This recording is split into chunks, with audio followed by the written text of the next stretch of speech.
Assalamualaikum warahmatullahi wabarakatuh. Perkenalkan, saya Eka Sandik Pramojo dari kelas 10 RPLB. Saya akan menjelaskan tentang berpikir komputasi. 1. Pola berpikir komputasi.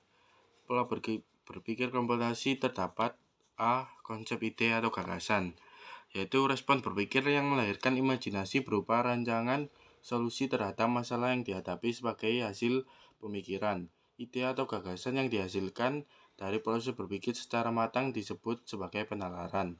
Penalaran dapat memberikan solusi alternatif yang lebih matang. Keberhasilan ide atau gagasan akan diuji setelah dilakukan implementasi. B. Teknik memetakan ide. Tahapan mengkategorikan, menjabarkan, dan menggambarkan ide ini merupakan sebuah sistem pemetaan ide. C. Konsep algoritma. Serangkaian proses atau aturan yang disusun dan diurutkan secara sistematis dan logis untuk menyelesaikan permasalahan. 2. Pernyataan dan logika preposisi. A. Definisi proposisi. Metode untuk menyatakan sesuatu secara utuh sehingga dapat dinilai apakah pernyataan tersebut benar, salah, disetujui, ditolak, diterima, disangkal validasinya. Logika proposisi diidentifikasi berdasarkan 4 elemen, yaitu 1. Subjek, konsep yang menjadi aktor utama dalam pernyataan. 2. Kopula, kata kerja yang menjadi penghubung antara subjek dan predikat. 3.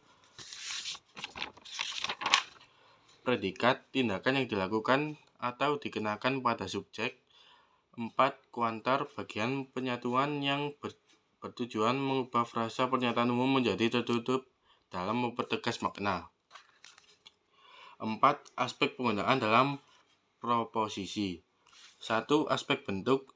Terdapat proposisi tunggal terdiri dari satu subjek dan satu predikat.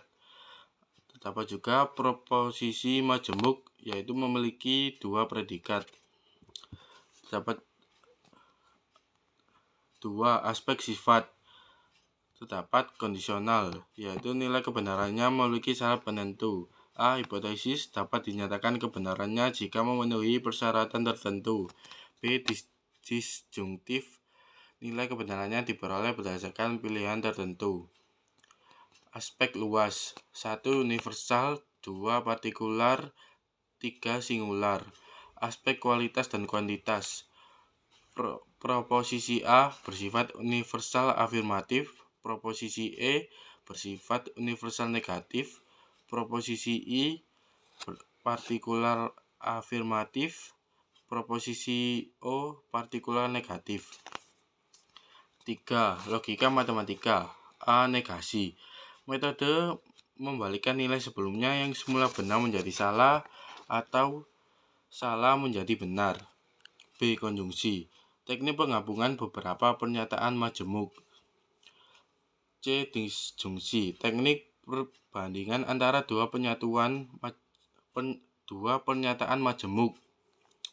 D. Implikasi. Penerapan pernyataan yang dibentuk menggunakan kata penghubung jika maka. E. Biimplikasi. Penerapan pernyataan majemuk yang dibentuk menggunakan kata penghubung jika dan hanya jika.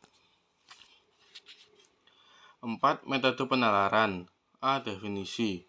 Proses menyimulasikan ide tersebut dalam otak untuk dianalisis, ditimbang, dan diuji secara mendalam. Metode penalaran dikategorikan menjadi 3 jenis. B. Deduktif, difokuskan untuk menggali informasi-informasi umum, kemudian dirangkum menjadi simpulan khusus. C. Induktif, mempelajari dan menganalisis pernyataan-pernyataan secara langsung secara khusus menjadi umum.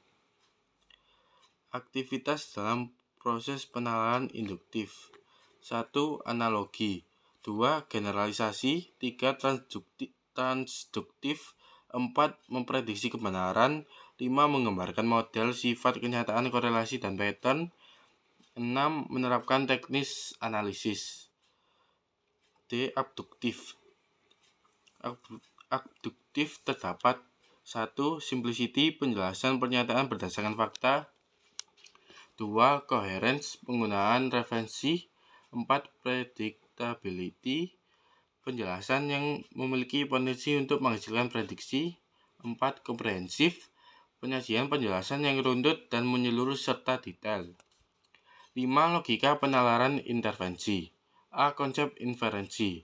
Inferensi atau inference dalam bahasa Inggris artinya penyimpulan.